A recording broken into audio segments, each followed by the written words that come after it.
The Jesse Blake Sports Report with Jesse Blake. Powered by Sports Interaction. Want to bet? Today on the Jesse Blake Sports Report, we are talking about Auston Matthews, who signed a new contract with the Toronto Maple Leafs. I actually wanted to talk about the Toronto Blue Jays today and how they're chasing down a playoff spot after the Seattle Mariners got weirdly really hot after trading their closer at the trade deadline, and Alek Manoah getting sent down to Buffalo but then not immediately going, and Vladdy's kind of really struggling, and it's scary.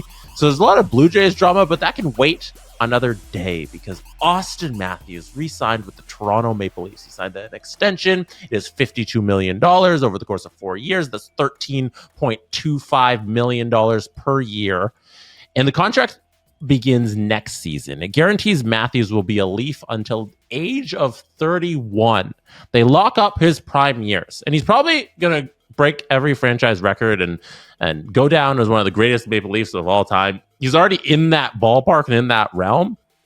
So if you want a full breakdown of the contract and what it means for the Leafs and the reactions to the contract, go listen to the Steve Dangle podcast. We did an emergency episode yesterday on Thursday, and you can listen to it right now. It's out. It was fun to be back. So yeah, go check out the Steve Dangle podcast if you want a full breakdown of the actual contract itself. But because today we have something else we need to do. We need to evaluate where Auston Matthews ranks among the greats in the NHL today. He'll be the highest paid player in the NHL beginning next season when the contract kicks in. He's going to surpass Nathan MacKinnon as the highest paid based on AAV player in the NHL. He's number one on the most paid list, but is he number one on the best list? Is Auston Matthews a top 3 player in the National Hockey League? Let's get into that right after I tell you about Sports Interaction.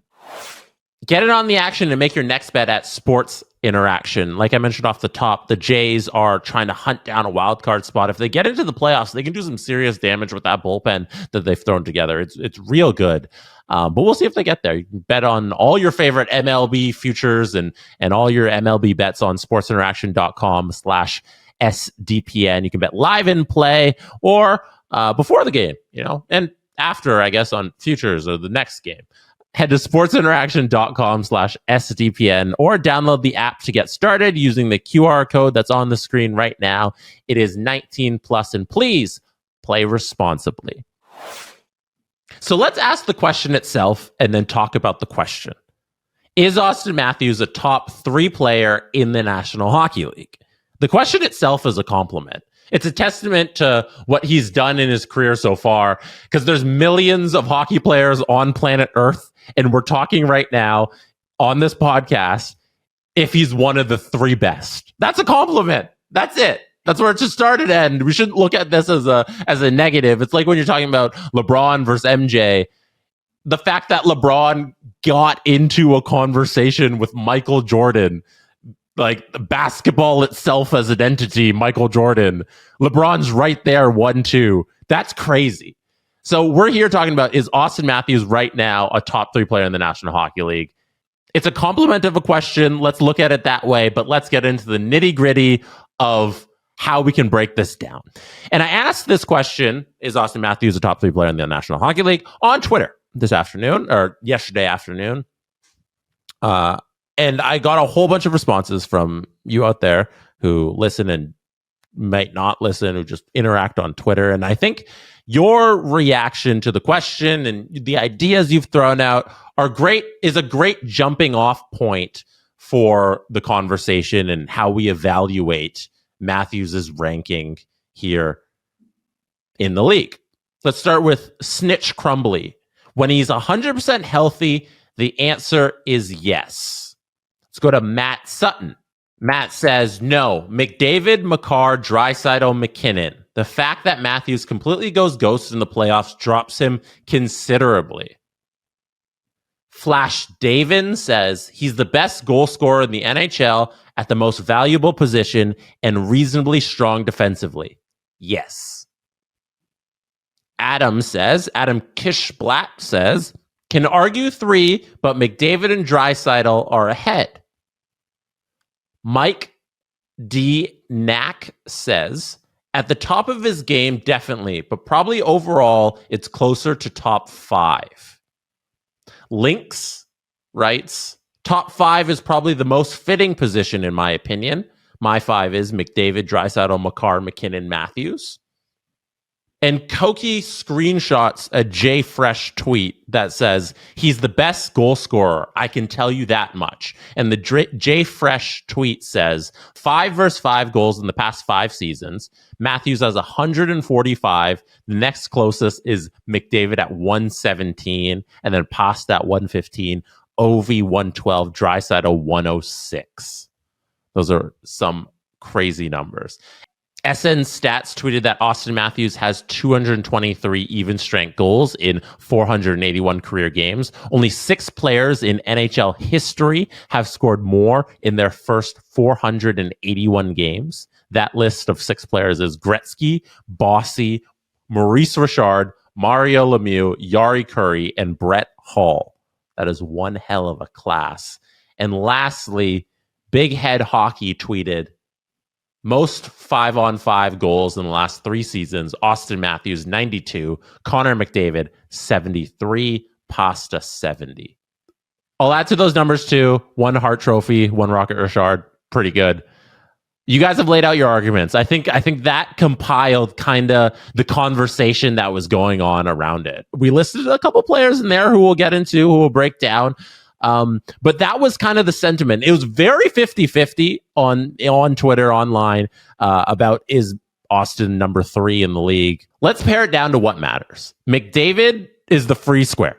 That's it. McDavid's the free square. He's one of the greatest players we've ever seen play hockey in the history of hockey. Like right now, you're throwing McDavid into the upper echelon of people who have played in the NHL.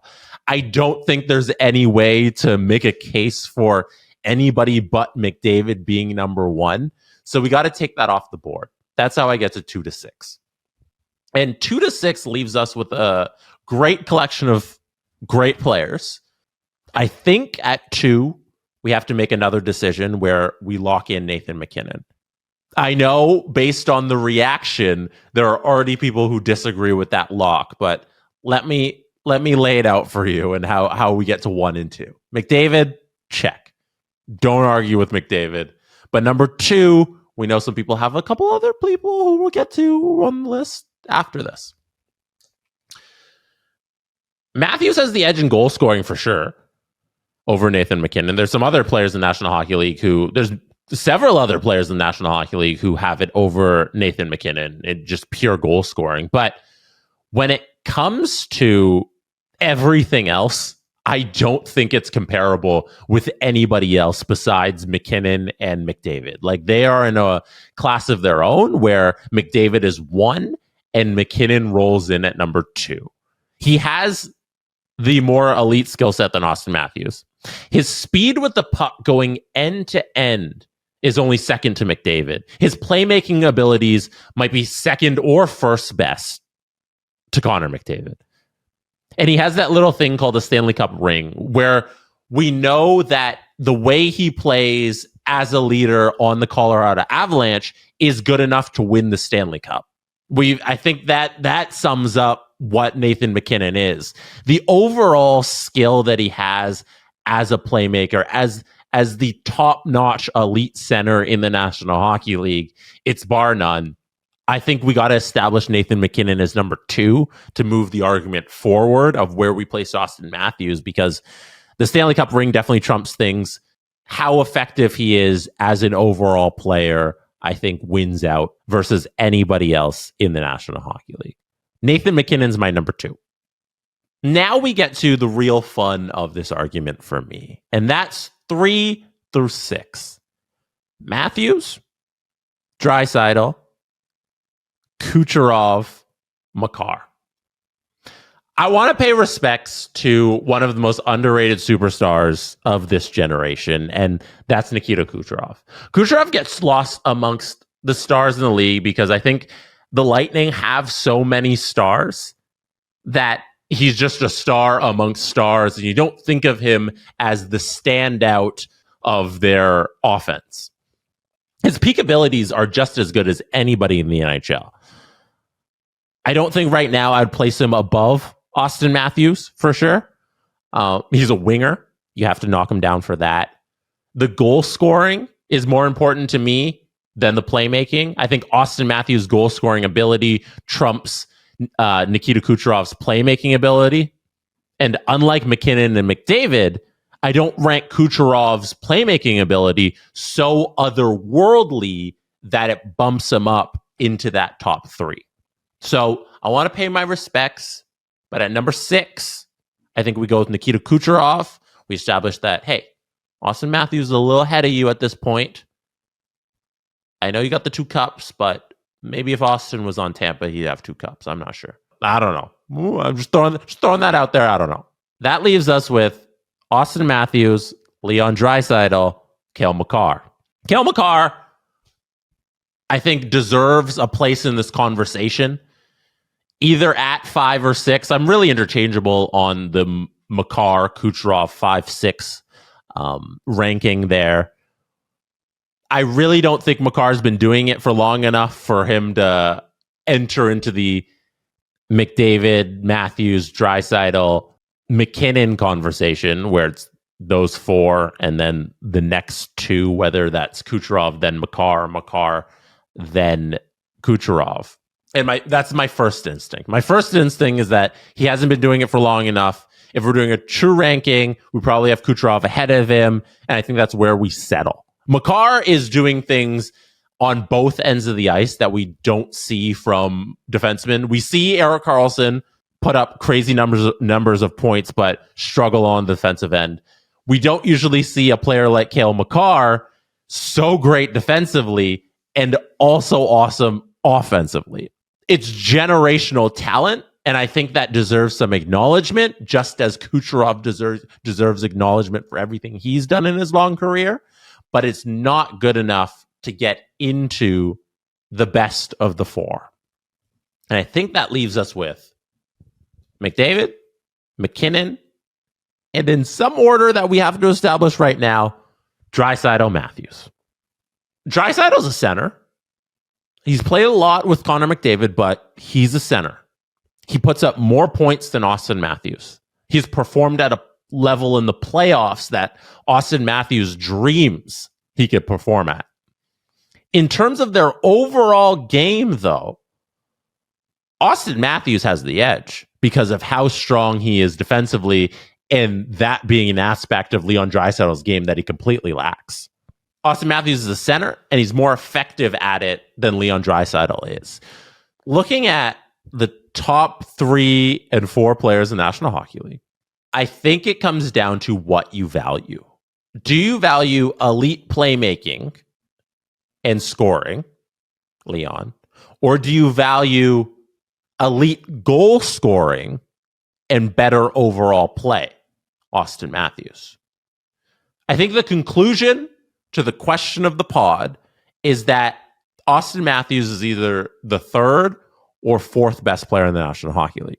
And personally, to put a bow on it, I'm taking him over Leon Draisaitl because I value the overall game that Auston Matthews brings to the table as opposed to Leon.